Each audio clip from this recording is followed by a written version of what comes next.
The Newsday continues here on One News Now. I'm Pauline Berzosa. Senate President Cheese Escudero has suspended the construction of the new Senate building in Taguig City. Escudero revealed the cost of the construction has exceeded its original 8 billion peso budget. The current cost for the construction of the new Senate building is now at 23 billion pesos. Escudero ordered for the review of the increased budget. Medyo nagulat at hindi ko inasahan na ganong kalaki aabutin ang gagastusin para sa ating magiging bagong tahanan.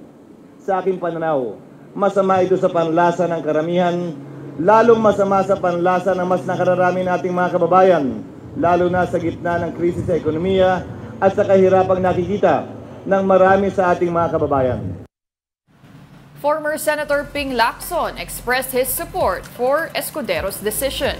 He was the committee chair on accounts when he approved the construction of the new Senate building. Lacson also clarified it was the Department of Public Works and Highways that requested for the additional funds for the construction. He emphasized that the Senate has the right to accept or deny DPWH's request. Authorities have discovered more evidence of illegal activities inside a POGO hub in Porac, Pampanga, such as torture rooms, cybercrime equipment, and military uniforms of China's People's Liberation Army. Meanwhile, the LGU of Porac admitted to having difficulty accessing the area. The town mayor also confirmed that the establishment lacks a permit because it is on the Bureau of Fire Protection's negative list. Here's the report. It's been 4 days and authorities continue to uncover evidence in this 10-hectare POGO hub in Porac, Pampanga. After securing a warrant to search the place, personnel from the Presidential Anti-Organized Crime Commission and other law enforcement officers had been making rounds since late Friday night and over the weekend. Their findings revealed the sinister operations going on inside the compound. Operatives have also gotten hold of a Chinese national identified as Wu Lifeng, who may have key information about the illegal activities happening inside the hub. This person is also a wanted fugitive in China. Authorities found photos of dead Chinese nationals and other incriminating evidence in his cell phone, including a video of what appears to be POGO workers leaving the premises. Pinakalat niya na, takas na. So nagtakbuhan na, di ba? Tapos siya naman, binidyo niya yung tumatakbo para mag-report siya doon sa boss niya na nag-aalisan na yung mga tao. Over the weekend, authorities also found around 200 computer sets and several cell phone units, fueling suspicions that the hub is also running love scam operations. Authorities also believe that syndicates are running a prostitution den and are incorporating torture inside the hub. PAOK said they found bloodstains in some of the rooms, as well as torture equipment like metal baseball bats and metal sticks. They also had specific entry and exit guidelines specially for bringing in girls. Kasi nga self-contained community yun Para di na lalabas sila, doon na lang sila. Kasi may mga restaurant doon, may mga sauna, di ba? May mga kwarto sila doon. Ba't ka palalabas? Kumuha ka na lang ng mga babae, di ba? Karamihan doon Pilipina.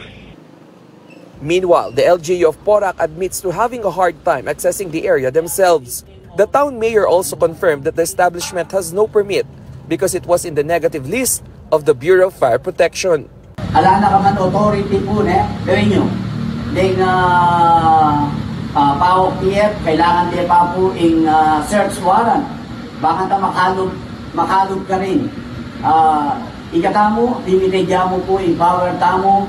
Ikatamo, nung wala naman po magreklamo at never at ala naman po ni Netong na nagreklamo kay katamo na they are a victim of human trafficking, torture, prostitution, or yayalwang violation o violence o crime.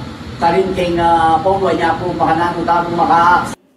As of today, only 21 of the 46 buildings in the compound have been searched. PAOK and other law enforcement personnel will continue their operation up to the last building. For News 5, Rainiel Pawid, we are One News. The Department of Justice reported that expelled Congressman Arnie Teves was rearrested shortly after his release from detention in Timor-Leste.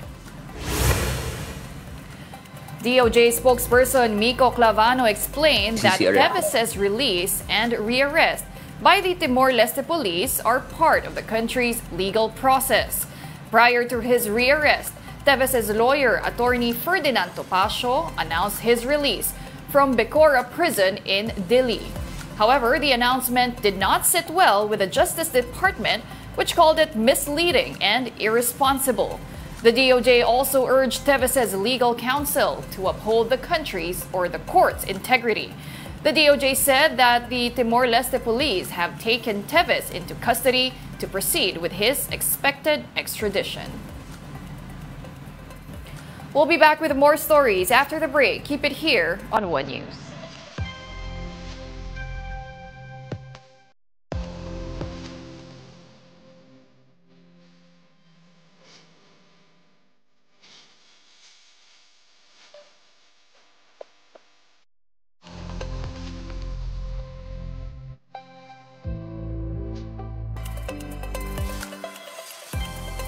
You're still watching One News Now. I'm Pauline Verzosa. And here's some great news for Filipino sports fans. Signal TV has got you covered for the upcoming Paris Olympic Games 2024. Signal TV has announced that it will be the official broadcaster of the 2024 Paris Olympics. They were determined to secure this for the millions of Filipinos supporting our Olympic athletes.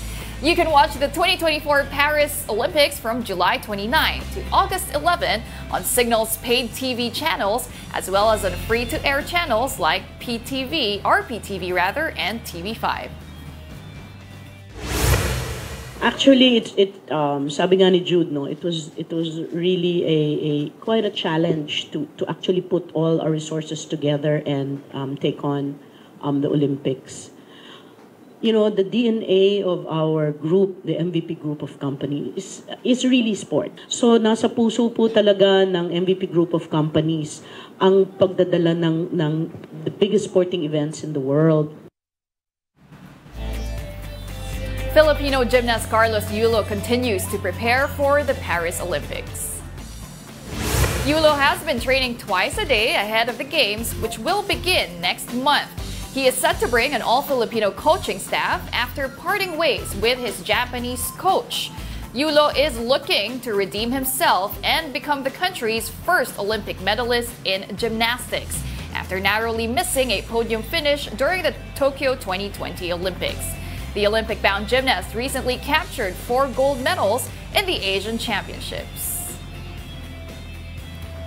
Basta food trip, #1 tayong mga Pinoy. And if you happen to visit Cebu, why not try the trending Bakasi? Mobile Journal Marimon Reyes has the story.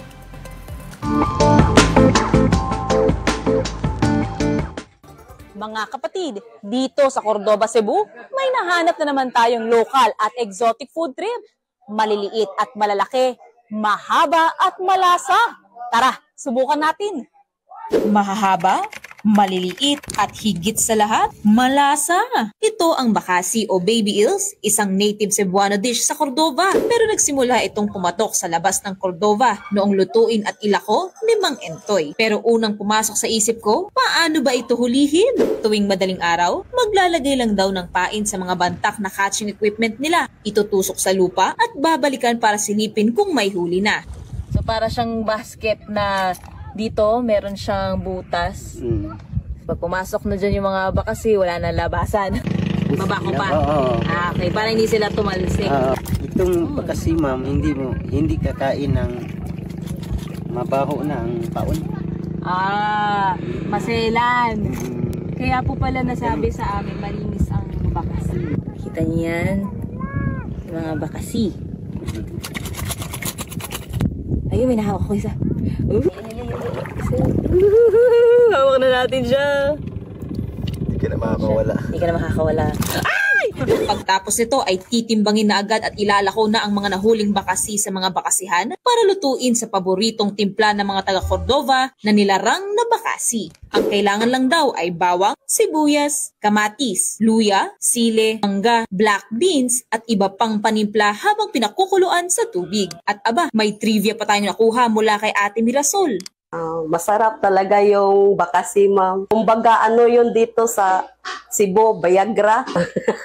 Kapag kumakain kayo ng bakasi, ay madadami yung anak nyo magkapalakas. Masarap. Mainit, masarap po siya, maasim-asim na maalat. Subukan nila kasi masarap. Mukhang approve talaga ang exotic food na ito dahil alas 8 pa lang ng umaga ay marami na agad ang umorder ng ulam na ito. Sige na nga, tayo naman ang titikim nito. Ang bango. Ay, yung amoy niya, nilarang siya, pero parang amoy sinigang. Ito po, ma'am. Ang sarap. Para siyang taba ng isda. Try natin siya na may kanin, tsaka yung sabaw. Tatakam na ako.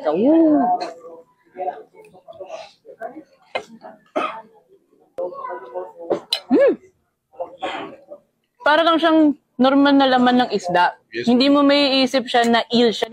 Ang sarap. Tsaka malambot siya. Hindi rin siya yung malangsa na... Sa halagang 60 pesos, maaari nang matikman ang exotic at native meal na ito. Chika pa ni Sir Jaime, marami pang putahe ang pwedeng gawin sa bakasi. Yung natikman ko po, para lang po siyang kinakain lang po na ko, parang isda lang po. Pwede po siyang larang, pwede siyang sinigang, pwedeng iihaw, pwede pong sisig. Huwag daw matakot sumubok ng kakaibang food, sabi nila. Dahil looks can be deceiving, pero taste can be convincing. Mobile Journal, Merrimon Reyes po, hatid ang muka ng balita. And those are the top stories of the hour. I'm Pauline Berzosa. We are One News.